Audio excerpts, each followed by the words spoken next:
IISC, Indian Institute of Science, 1909 की ये institution है, गवर्नमेंट ऑफ इंडिया की डायरेक्टली। इवन इसको आईओई का रिकग्निशन है, is one of the IOE institute of eminence and one of the best institute for research in India. So अगर आप IISC के बारे में नहीं जानते हो तो जान लो, this is one of the best in terms of the research in various departments. They have various outstretched programs, international relation, international collaboration with universities, laboratories all around the world. So this is, I mean, I can say a very good institution. अगर आप अपना research career कहीं भी सोच रहे हो, faculty, staff and student are outstanding. आप किसी भी स्टूडेंट फैकल्टी का प्रोफाइल देखेंगे, then you will only get to know कि IISC क्या है। मेरे बोलने पे बिल्कुल मत सोचना। मैं बोलूँगा अगर आपके पास ऑप्शन है एक सेंट्रल यूनिवर्सिटी चूज़ करने का और IISC चूज़ करने का, तो मैं बोलूँगा आंख बंद करके IISC चूज़ करो। तो चलिए आज का रिसर्च देखते हैं। रिसर्च के लिए क्या एकेडमिक एडमिशन ओपन है आप लोगों के लिए।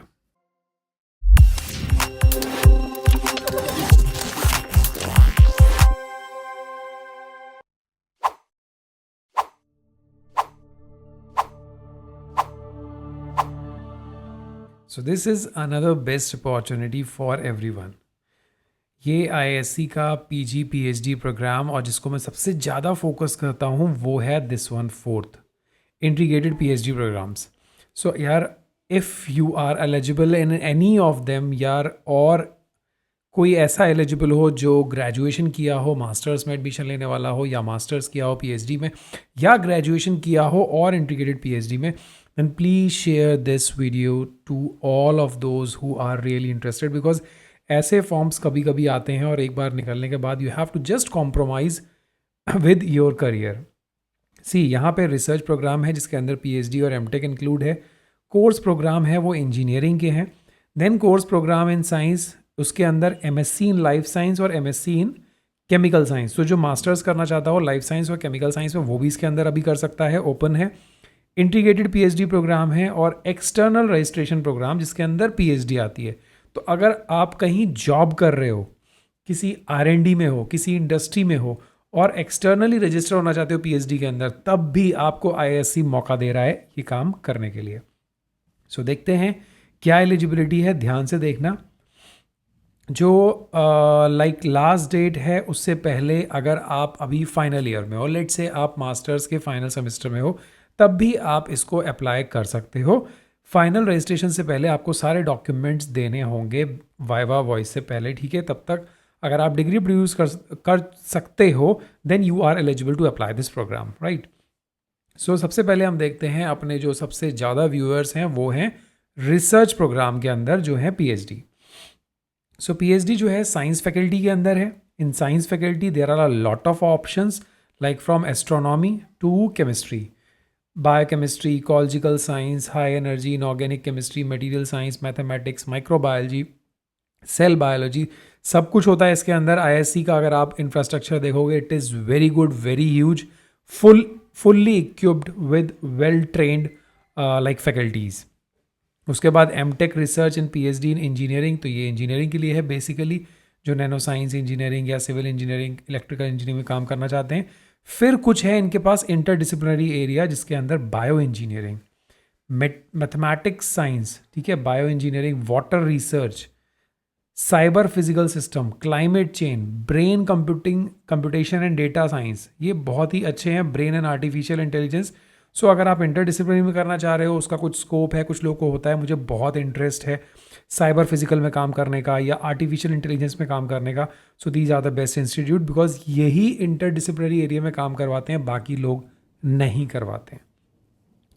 अब आ जाते हैं हम एलिजिबिलिटी पे। सो ये जो जितनी भी एलिजिबिलिटी की टेबल आप देख रहे हो, this is for PhD programme. Confuse मत होना, प्रोस्पेक्टस लेंदी होता है, सब इंफॉर्मेशन होती है, समझ में नहीं आती।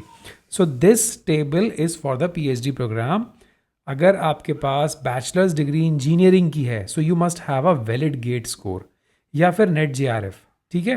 अगर ये चीज़ें हैं तो हो जाएगा। अगर आप MSc हो साइंस से, इकोनॉमिक्स, ज्योग्राफी, साइकोलॉजी, किसी से भी, सो आपके पास वैलिड गेट स्कोर या फिर नेट JRF मैंडेटरी है। फिर आपके पास मास्टर्स डिग्री इंजीनियरिंग की है तो डेफिनेटली गेट नेट सबको एक्सेप्ट कर रहा है। फिर ग्रेजुएट, अगर आप 4 साल का ग्रेजुएशन करे हो तब डायरेक्टली आप PhD में एडमिशन ले सकते हो। आपके पास वैलिड गेट स्कोर होना चाहिए, करेक्ट। MBBS MD के पास भी वैलिड गेट स्कोर होना चाहिए। बी फार्मा वाले GPAT स्कोर, बिकॉज वो गेट नहीं देते, वो इंजीनियरिंग के नहीं होते। सो आपने अगर बी फार्मा किया है, सोचिए 4 साल का बी फार्मा किया, डायरेक्टली PhD करेंगे आप IISc बैंगलोर से। What a great synchronisation. लोग एम फार्मा के लिए ढूंढते हैं, फिर इतनी मेहनत करते हैं, फिर PhD के लिए सोचते हैं। आप डायरेक्टली IISc से PhD करेंगे सिर्फ GPAT स्कोर पे, और GPAT तो मैक्सिमम सभी लोग का होता है। नाउ बी, फिर masters degree in life science है तो वैलिड गेट स्कोर या फिर नेट JRF इज मैंडेटरी। कोई कट ऑफ नहीं, सिर्फ आपके पास नेट JRF है, चलेगा।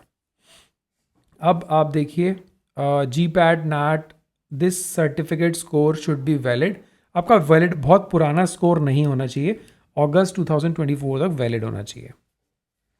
ये JRF की बात हो गई। If you are a DST inspire, सो आपके पास अगर प्रोविजनल ऑफर लेटर है, यानी लेवल 1 अगर आप क्वालिफाइड हो तो आप इसको अप्लाई कर सकते हो। आपको जस्ट प्रोड्यूस करना होगा इंटरव्यू के टाइम पे, आपको रजिस्ट्रेशन मिल जाएगा, और जैसे ही रजिस्ट्रेशन मिलेगा you will go for the level 2, correct. और जिन लोगों ने JG बिल्स का एग्ज़ाम क्वालिफाई किया है 2024 का, वो लोग भी डायरेक्टली एलिजिबल हैं। सिलेक्शन प्रोसेस यही होगा, आप अप्लाई करोगे, शॉर्ट लिस्टिंग होगी, इंटरव्यू होगा, and then you will be selected for that. अब है सेकंड प्रोग्राम इनका, external registration programme. Name suggest as external registration.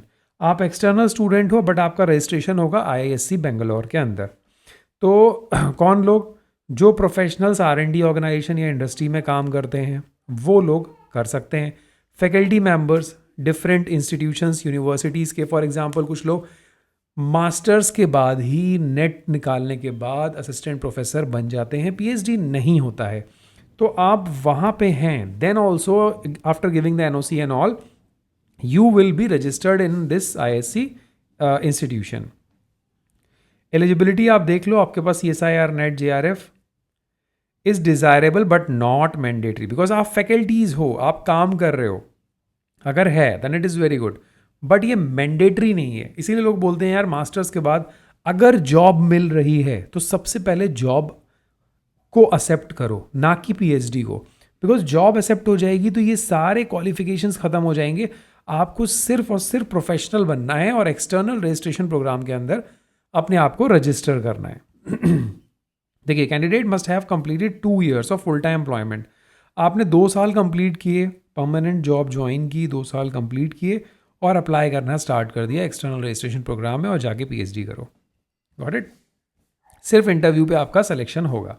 This is the MTech, I am skipping this because this is for the engineering students, and this is MSc programme. तो आप life science में लेना चाहते हैं तो bachelors में आपका GEM qualified होना चाहिए, बहुत ज़रूरी है। इसलिए हमेशा बोलता हूँ कि एक अच्छा एग्ज़ाम ज़रूर दो, instead of this CUET and this all waste examinations. यार गेट देखो, यहाँ गेट होना चाहिए, ठीक है। केमिकल साइंस में GEM होना चाहिए। सिलेक्शन प्रोसीजर क्या है लाइफ साइंस और इनका, ये लोग भी अप्लाई करेंगे, फिर फाइनल परफॉर्मेंस आपका इंटरव्यू पे होगा। This is my favourite category, this is the integrated PhD programme. ये देखो, आपने सिर्फ बैचलर किया, राइट, आपने सिर्फ बैचलर्स किया फर्स्ट क्लास और इक्विवेलेंट से, और उसके बाद आपने GEM निकाला बायोटेक्नोलॉजी, केमिस्ट्री, मैथ्स या फिजिक्स से। GEM निकालो बैचलर्स के टाइम पे and you will be getting a job of one of the best programme in India, ठीक है। तो बायोलॉजिकल साइंस में जा सकते हो, केमिकल साइंस में जाना है तब भी आपको GEM निकालना पड़ेगा, मैथमेटिक्स में GEM मैथ्स से, फिजिकल में जाना है तो GEM और जेस्ट, ठीक है, दोनों ही एक्सेप्टेबल हैं। इस केस में भी आप अप्लाई करोगे, शॉर्ट लिस्टिंग होगी एंड इंटरव्यू तो डेफिनेटली बनता है, बिकॉज इतना अच्छा प्रोग्राम है, इतना इंपॉर्टेंट प्रोग्राम है, तो इंटरव्यू कैसे नहीं होगा। वेबसाइट पे जाओ, एडमिशन पे जाओ, अप्लाई करो, all basic information you have to apply. Last date is 22 of March, time है, आराम से। लास्ट ईयर में हो तब भी इसको अप्लाई करो, गलती से भी ऐसे फॉर्म्स मिस नहीं करो। This is the nominal application fees. which you have to pay, which is non-refundable at all. So these are the main instructions. बाकी इंस्ट्रक्शंस तो बहुत कॉमन होते हैं, सब लोग बताते हैं, but the thing is that कि बीच के पॉइंट की चीज़ें कोई नहीं बताता है. तो ऐसी चीज़ें सुनने के लिए और अपने डाउट ज़रूर कमेंट बॉक्स में पोस्ट कर देना. मैं उन डाउट्स के ऊपर स्पेसिफिकली डिस्कस करूँगा. अगर वो डाउट्स रिप्लाई करने वाले होंगे तो मैं रिप्लाई कर दूंगा, अदरवाइज उस पर डिस्कस करके आपको मैं आपके डाउट सेशन क्लियर ज़रूर से ज़रूर करूँगा. So all the very best for this IISc. This is one of my best and a favorite list of institution जहाँ पे आपको कुछ करना चाहिए. Thank you. Have a nice day. Bye bye. Take care.